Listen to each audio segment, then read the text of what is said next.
ರಾಮಾನುಜದಯಾ ಪಾತ್ರಂ ಜ್ಞಾನವೈರಾಗ್ಯಭೂಷಣಂ ಶ್ರೀಮದ್ವೆಂಕಟನಾಥಾರ್ಯಂ ವಂದೇ ವೇದಾಂತದೇಶಿಕಂ. ಹರಿ ಓಂ. ಶ್ರೀ ಪಾದುಕಾ ಸಹಸ್ರ ಪದ್ಯ 76, ಪ್ರಭಾವ ಪದ್ಧತಿ 46. ನಾನು ವಸುಧಾ. ಎಲ್ಲರಿಗೂ ನಮಸ್ಕಾರ. ಈ ದಿನದ ಪದ್ಯ ಹೀಗಿದೆ.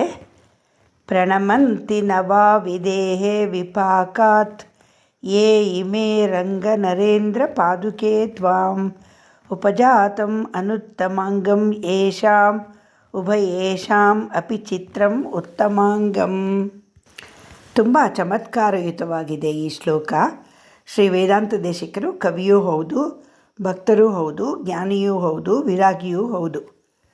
ಆದುದರಿಂದಲೇ ಇಷ್ಟು ಬಣ್ಣ ಬಣ್ಣದ ಮನಸ್ಸು, ಹೃದಯ, ಬುದ್ಧಿಗಳನ್ನು ತಣಿಸುವಂತಹ ಶ್ಲೋಕಗಳು ಈ ಪಾದುಕಾ ಸಹಸ್ರದಲ್ಲಿದೆ.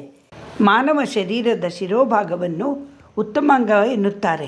ಈ ಪದ್ಯದಲ್ಲಿ ವೇದಾಂತ ದೇಶಿಕರು ಹೇಳುತ್ತಾರೆ, ಕರ್ಮಗಳ ಪರಿಪಾಕದಿಂದ ಕೆಲವರು ರಂಗನಾಥನ ಪಾದಗಳನ್ನು ರಕ್ಷಣೆ ಮಾಡುತ್ತಿರುವ ಪಾದುಕೆಗಳಿಗೆ ಶಿರಬಾಗಿ ನಮಿಸುತ್ತಾರೆ. ಇನ್ನು ಕೆಲವರು ಕರ್ಮಗಳ ಪರಿಪಾಕದಿಂದ ಪಾದುಕೆಗಳಿಗೆ ನಮಸ್ಕರಿಸುವುದಿಲ್ಲ. ಎರಡೂ ವಿಭಿನ್ನ, ಆದರೂ ಇಬ್ಬರದು ಉತ್ತಮಾಂಗಗಳೇ, ಸಂದೇಹವಿಲ್ಲ. ಆದರೆ ಆಶ್ಚರ್ಯ ಏನೆಂದರೆ ಇಬ್ಬರದು ಅನುತ್ತಮಾಂಗಗಳೂ ಹೌದು. ವಿರೋಧ ಮನಸ್ಥಿತಿ ಇರುವ ಇವರಿಬ್ಬರ ಶಿರಗಳು ವಿರೋಧ ಸ್ವರೂಪಗಳಾದ ಉತ್ತಮವಾದ ಅಂಗವೆಂದೂ ಹಾಗೂ ಅನುತ್ತಮವಾದ ಅಂದರೆ ಉತ್ತಮವಲ್ಲದ ಅಂಗವೆಂದು ಒಂದೇ ಬಾರಿಗೆ ಹೇಳಿಸಿಕೊಳ್ಳುತ್ತದೆ. ವಿಚಿತ್ರವಲ್ಲವೇ? ಆಶ್ಚರ್ಯವಲ್ಲವೇ? ಅದು ಹೇಗೆ? ಭಗವಂತನಲ್ಲಿ ಭಕ್ತಿ ಇಟ್ಟು ಪಾದುಕೆಯೇ ಶ್ರೇಷ್ಠಳು, ಅವಳನ್ನು ಸೇವಿಸಿದರೆ ಭಗವಂತ ಸುಲಭನು ಎಂದು ಭಕ್ತರು ರಂಗನಾಥನ ಪಾದುಕೆಗಳಿಗೆ ಶಿರಬಾಗಿ ನಮಿಸುವುದರಿಂದ ಅವರ ಶಿರಗಳು ಉತ್ತಮಾಂಗಗಳಾಗಿದ್ದರೂ ಸಹ ಅನುತ್ತಮಾಂಗಗಳೂ ಆಗಿವೆ. ಇನ್ನು ಪಾದುಕಾ ದೇವಿಗೆ ನಮಸ್ಕರಿಸದೇ ಇರುವವರ ತಲೆಗಳು ಉತ್ತಮಾಂಗಗಳಾದರೂ ಉತ್ತಮವಾದುದಲ್ಲ. ಏಕೆಂದರೆ ಉತ್ತಮರಲ್ಲಿ ಅಹಂಕಾರ ಇರುವುದಿಲ್ಲ. ಭಗವಂತನಲ್ಲಿ ಮತ್ತು ಭಾಗವತರಲ್ಲಿ ಭಕ್ತಿ ಜ್ಞಾನ ಇಲ್ಲದವರ ಶಿರಗಳು ಅಹಂಕಾರ ತುಂಬಿರುವುದರಿಂದ ಬಾಗುವುದಿಲ್ಲ. ಆದ್ದರಿಂದ ಅವು ಅನುತ್ತಮಾಂಗಗಳೇ. ಪಾದುಕಾ ದೇವಿಗೆ ತಲೆ ಬಾಗುವುದಕ್ಕೂ ಬಾಗದಿರುವುದಕ್ಕೂ ಒಂದೇ ಕಾರಣ, ಕರ್ಮ ಪರಿಪಾಕ. ಅವರುಗಳ ಶಿರಗಳು ಉತ್ತಮಾಂಗಗಳೂ ಹೌದು, ಅದೇ ಸಮಯಕ್ಕೆ ಅನುತ್ತಮಾಂಗಗಳೂ ಹೌದು. ಈ ರೀತಿ ಚಮತ್ಕಾರವಾಗಿ ಹೇಳಿದ್ದಾರೆ ಶ್ರೀ ವೇದಾಂತ ದೇಶಿಕರು. ಇನ್ನು ಈ ಪದ್ಯದಲ್ಲಿ ಶ್ರೀ ವೇದಾಂತ ದೇಶಿಕರು ಕರ್ಮದ ಪರಿಪಾಕದ ಕಾರಣದಿಂದಲೇ ವಿಭಿನ್ನ ಮನಸ್ಥಿತಿಗಳು ಎಂದಿದ್ದಾರಲ್ಲ, ಅದನ್ನು ನೋಡೋಣ. ಹುಟ್ಟಿನಿಂದಲೇ ಕರ್ಮ ಅಂಟಿಕೊಂಡಿರುತ್ತದೆ. ಕರ್ಮ ಮಾಡುತ್ತಾ ಮಾಡುತ್ತಾ ಬುದ್ಧಿ, ಅಹಂಕಾರ, ಮಮಕಾರಗಳ ಸುಳಿಯಲ್ಲಿ ಮನುಷ್ಯ ಸಿಕ್ಕಿ ಹಾಕಿಕೊಳ್ಳುತ್ತಾ ಹೋಗುತ್ತಾನೆ. ಪಂಚಭೂತಗಳು, ಪಂಚ ತನ್ಮಾತ್ರಗಳು, ಪಂಚ ಕರ್ಮೇಂದ್ರಿಯಗಳು, ಪಂಚ ಜ್ಞಾನೇಂದ್ರಿಯಗಳು, ಸತ್ವ ತಮೋ ರಜೋಗುಣಗಳು, ಮನಸ್ಸು, ಬುದ್ಧಿ, ಅಹಂಕಾರಗಳು ಜೀವಾತ್ಮನ ಬದುಕಿನಲ್ಲಿ ಆಟವಾಡುತ್ತಾ ಹೋಗುತ್ತವೆ. ಸುಖ ದುಃಖ ಎಲ್ಲ ಬರುತ್ತವೆ ಹೋಗುತ್ತವೆ. ಕಾಲ, ದೇಶ, ಸಂದರ್ಭ, ಸಮಯಗಳಿಗೆ ಅನುಗುಣವಾಗಿ ವ್ಯಕ್ತಿ ಬದಲಾಗುತ್ತಾ ಹೋಗುತ್ತಾನೆ. ಹೂವಾಗಿ, ಕಾಯಾಗಿ, ಹಣ್ಣಾಗಿ, ಮಣ್ಣಾಗುತ್ತಾನೆ. ಅದೇ ಕರ್ಮ ಪರಿಪಾಕ. ಭರ್ತೃಹರಿ ಎಂಬ ಸಂಸ್ಕೃತ ಕವಿ ಹೀಗೆ ಹೇಳುತ್ತಾನೆ. ಮಾತರ್ ಮೇದಿನಿ ತಾತ ಮಾರುತ ಸಖೇ ತೇಜಸ್ಸು ಬಂಧೋಜಲ ಭ್ರಾತೃವ್ಯೋಮ ನಿಬದ್ಧ ಏವ ಭವತಾಂ ಅಂತ್ಯ ಪ್ರಣಾಮಾಂಜಲಿ ಯಶ್ಮತ್ ಸಂಗ ವಶೋಪಜಾತ ಸುಕೃತಸ್ತಾರ ಸ್ಫುರ ನಿರ್ಮಲ ಜ್ಞಾನಾಪಾಸ್ತ ಸಮಸ್ತ ಮೋಹ ಮಹಿಮಾ ಲೀಯೇ ಪರಬ್ರಹ್ಮಿಣಿ. ಇದು ವೈರಾಗ್ಯ ಶತಕದ ಪದ್ಯವೋ ನೀತಿ ಶತಕದ ಪದ್ಯವೋ ನನಗೆ ಮರೆತು ಹೋಗಿದೆ. ಅಂತೂ ಒಟ್ಟಿನಲ್ಲಿ ಭರ್ತೃಹರಿ ಎಂಬ ಕವಿ ಹೇಳಿರುವುದು. ಭರ್ತೃಹರಿಗೆ ಅವಸಾನ ಕಾಲ ಬಂದಿತ್ತೆಂದು ತೋರುತ್ತದೆ. ಆಗ ಕೈ ಮುಗಿದು ಹೇಳುತ್ತಾನೆ, ಓ ತಾಯಿ ಭೂಮಿಯೇ, ತಂದೆಯಾದ ಓ ವಾಯುವೇ, ಸ್ನೇಹಿತನಾದ ಅಗ್ನಿಯೇ, ಬಂಧುಪ್ರಾಯನಾದ ಜಲವೇ, ಸೋದರನೋಪಾದಿಯಲ್ಲಿ ರಕ್ಷಣೆ ಮಾಡುವ ಆಕಾಶವೇ, ನಿಮಗೆಲ್ಲ ಇದೋ ಕಡೆಯ ನಮಸ್ಕಾರ. ಏಕೆಂದರೆ ನಿಮ್ಮೆಲ್ಲರ ಸಹವಾಸದಿಂದ ನನಗೆ ಪುಣ್ಯ ಬಂತು. ಈ ಪುಣ್ಯದಿಂದ ವಿಸ್ತಾರವೂ ಪ್ರಕಾಶವೂ ನಿರ್ಮಲ ತತ್ವಜ್ಞಾನವೂ ನನಗೆ ಲಭಿಸಿತು ಎಂದು ಹೇಳಿದ್ದಾನೆ. ಇವನ ಮಾತಿನಲ್ಲಿ ಸತ್ಯವಿದೆ. ಲೋಕ ಸಂಪರ್ಕವಾಗುತ್ತಾ ಆಗುತ್ತಾ ಭ್ರಾಂತಿಗಳು, ಮೋಹಗಳು ಎಲ್ಲ ಬಿಟ್ಟು ಹೋಗುತ್ತವೆ. ಲೋಕ ಸಂಪರ್ಕದಿಂದ ಪದಾರ್ಥಗಳ ಬೆಲೆ ಇಷ್ಟೇ ಎಂಬ ಜ್ಞಾನ ಬರುತ್ತದೆ. ಹೀಗೆ ನಮ್ಮ ವ್ಯಾಮೋಹಗಳೆಲ್ಲ ಒಂದೊಂದಾಗಿ ಕಳಚುತ್ತವೆ. ಇದು ಲೋಕಾನುಭವದಿಂದ ನಮಗಾಗುವ ಪರಮ ಪ್ರಯೋಜನ. ನಮ್ಮ ಜೀವನಕ್ಕಾಗಬೇಕಾದ ಒಂದು ಸಂಸ್ಕಾರ ಎಂದರೆ ಲೋಕ ಸಂಪರ್ಕ. ಇದು ಷೋಡಶ ಸಂಸ್ಕಾರಗಳಿಗಿಂತಲೂ ಹೆಚ್ಚಿನದು. ಚಿತ್ತಶುದ್ಧಿಯು ಭ್ರಾಂತಿ ನಿವಾರಣೆಯು ಪ್ರಪಂಚ ಸಂಪರ್ಕದಿಂದ ಆಗುತ್ತದೆ. ಈ ಕಾರಣದಿಂದ ಮನುಷ್ಯನಿಗೆ ಜ್ಞಾನ, ಭಕ್ತಿ, ಪ್ರಪನ್ನತೆಗಳನ್ನು ಗಳಿಸುವುದರಲ್ಲಿ ಕರ್ಮ ಬಹಳ ಮುಖ್ಯವಾಗುತ್ತದೆ. ಸ್ವಾರ್ಥ ಕರ್ಮ ಫಲವನ್ನು ಸಾರಾಸಗಟಾಗಿ ಅಲ್ಲಗಳೆಯುವಂತಿಲ್ಲ. ಸ್ವಾರ್ಥ ಕರ್ಮ ಫಲ ಭೋಜನದಿಂದಲೇ ಸ್ವಾರ್ಥದ ಮಿತಿಯನ್ನು ಕಾಣುವಂತಾಗುತ್ತದೆ. ಕರ್ಮಣ್ಯೇವಾಧಿಕಾರಸ್ಥೆ ಮಾ ಫಲೇಷು ಕದಾಚನ ಎಂಬ ವಾಕ್ಯಗೆ ವಿರೋಧವಾಗಿದ್ದರೂ ಸಹ ಸ್ವಾರ್ಥ ಕರ್ಮಫಲ ಅನೇಕ ವೇಳೆ ನಮಗೆ ಸಹಾಯವನ್ನೇ ಮಾಡುತ್ತದೆ. ಅದು ನಿಸ್ವಾರ್ಥ ಕರ್ಮಫಲದ ಮೊದಲ ಮೆಟ್ಟಿಲು. ದುಃಖಾನುಭವ ಹೇಗೋ ಸುಖಾನುಭವವು ಜೀವಕ್ಕೆ ಒಂದು ಅಗತ್ಯ ಸಂಸ್ಕಾರ. ಆದುದರಿಂದ ಆಕಾಂಕ್ಷೆ ಇಟ್ಟುಕೊಂಡು ಮಾಡಿದ ಕರ್ಮವು, ಪುಣ್ಯಕರ್ಮವು ಜೀವನವನ್ನು ಪರಿಪಕ್ವಪಡಿಸುತ್ತದೆ. ದೇವತಾ ಸ್ಮರಣೆ ಮತ್ತು ನೂತನ ಜೀವ ಸಂಸ್ಕಾರ ಇವೆರಡೂ ಸತ್ಕರ್ಮದ ಶುಭ ಫಲಗಳು. ಫಲಾಪೇಕ್ಷೆಯಿಂದ ಮಾಡಿದ ಸತ್ಕರ್ಮಗಳು ಶುಭವನ್ನೇ ತರುತ್ತದೆ.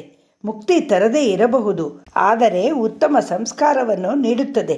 ಇಂತಹ ಕರ್ಮಫಲಗಳನ್ನು ಅನುಭವಿಸಿ ಜೀವ ಮೆಟ್ಟಿಲು ಮೆಟ್ಟಿಲಾಗಿ ಜನ್ಮಾಂತರಗಳ ದ್ವಾರ ಉತ್ತಮಗತಿಗೇರುತ್ತದೆ. ಅನೇಕ ಜನ್ಮ ಸಂಸಿದ್ಧ ಸ್ತತೋ ಯಾಂತಿ ಪರಾಂಗತಿಂ. ವೈಕುಂಠಕ್ಕೆ ಒಂದೇ ಹಾರಿನಿಂದ ಹಾರಲಾಗದು, ಮೆಟ್ಟಲು ಮೆಟ್ಟಲಾಗಿ ಹತ್ತಬೇಕು. ಸ್ವಾರ್ಥ ತ್ಯಾಗ ಸುಲಭವಲ್ಲ, ಸಂಕಲ್ಪವರ್ಜನೆಯೂ ಸುಲಭವಲ್ಲ.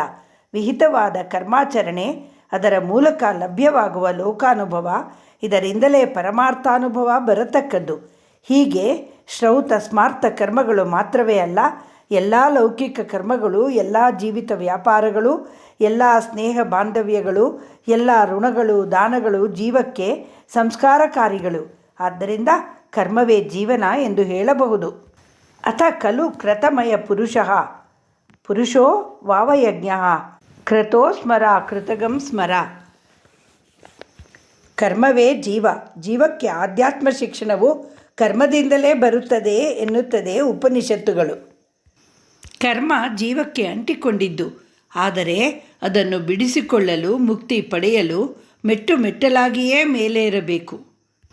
ಕರ್ಮ ಪರಿಪಾಕದಿಂದ ದೇವವ್ರತ ಗಾಂಗೇಯನಾದ, ಭೀಷ್ಮನಾದ ಶಿಖಂಡಿಯ ಕೈಲಿ ಮರಣಿಸಿದ.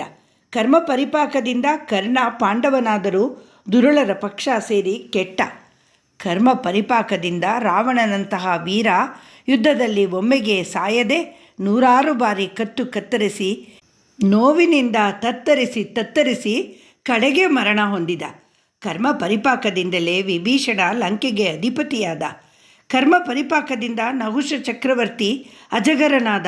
ಹೀಗೆ ಹೆಜ್ಜೆ ಹೆಜ್ಜೆಗೂ ನಮಗೆ ಉದಾಹರಣೆ ಸಿಗುತ್ತದೆ. ಭಗವದ್ಗೀತೆಯ 6ನೇ ಅಧ್ಯಾಯ 5ನೇ ಶ್ಲೋಕದಲ್ಲಿ ಶ್ರೀಕೃಷ್ಣ ಪರಮಾತ್ಮ ಹೇಳುತ್ತಾನೆ, ಪರಿಸ್ಥಿತಿ ಏನೇ ಇರಲಿ, ಸಂದರ್ಭ ಏನೇ ಇರಲಿ, ಆತ್ಮೋದ್ಧಾರದ ದಾರಿ ಹಿಡಿಯಬೇಕು, ಅದು ನಮ್ಮ ಕೈಲೇ ಇದೆ ಎನ್ನುತ್ತಾನೆ. ಉದ್ಧರೇತ್ ಆತ್ಮಾನಂ ಅವಸಾದಯೇತ್ ಆತ್ಮೈವ ಹ್ಯಾತ್ಮನೋ ಬಂಧುರಾತ್ಮೈವ ರಿಪುರಾತ್ಮನಃ ಎಂದಿದ್ದಾನೆ. ಹಾಗೆಂದರೆ ಮನುಷ್ಯ ತನ್ನಿಂದಲೇ ತಾನು ಉದ್ಧಾರವಾಗಬೇಕು ಮತ್ತು ತಾನೇ ತನ್ನನ್ನು ಅಧೋಗತಿಗೆ ಕೊಂಡೊಯ್ಯಬಾರದು. ಏಕೆಂದರೆ ಮನುಷ್ಯನು ತನಗೆ ತಾನೇ ಮಿತ್ರನಾಗಿದ್ದಾನೆ, ತನಗೆ ತಾನೇ ಶತ್ರುವೂ ಆಗಿದ್ದಾನೆ. ವಿಧಿ ಹಣೆ ಬರಹ ಎಂದೆಲ್ಲ ಹೇಳುವವರಿಗೆ ಶ್ರೀಕೃಷ್ಣನ ಮಾತುಗಳು ಇದು. ವಿಧಿಯ ಅಟ್ಟಹಾಸದಲ್ಲಿ ಅಸಹಾಯಕನಾಗಿದ್ದರೂ ಮನುಷ್ಯನ ಕರ್ತವ್ಯ ಏನು ಎಂದು ಭಗವಂತ ತಿಳಿಸಿದ್ದಾನೆ. ಒಂದು ನಿಜವಾಗಿ ನಡೆದ ಕತೆ ಹೇಳುತ್ತೇನೆ ಕೇಳಿ. ಒಬ್ಬ ತಂದೆ, ಅವನಿಗೆ 2 ಗಂಡು ಮಕ್ಕಳು. ಆ ತಂದೆ ಮಹಾ ಕುಡಿದು ಬಂದು ಹೆಂಡತಿಯನ್ನು ಮಕ್ಕಳೆದುರಿಗೆ ಹೊಡೆಯುತ್ತಿದ್ದ. ಹೆಂಡತಿ ಮಕ್ಕಳ ಪಾಲಿಗೆ ಮನೆಯನ್ನು ನರಕವಾಗಿಸಿದ್ದ. ಹೇಗೋ ಮಕ್ಕಳು ಕಷ್ಟದಲ್ಲಿ ಬೆಳೆದರು, ದೊಡ್ಡವರಾದರು. ಒಬ್ಬ ಮಗ ತಾಯಿಯ ಕಷ್ಟಕ್ಕೆ ತುಂಬ ನೊಂದುಕೊಳ್ಳುತ್ತಿದ್ದ.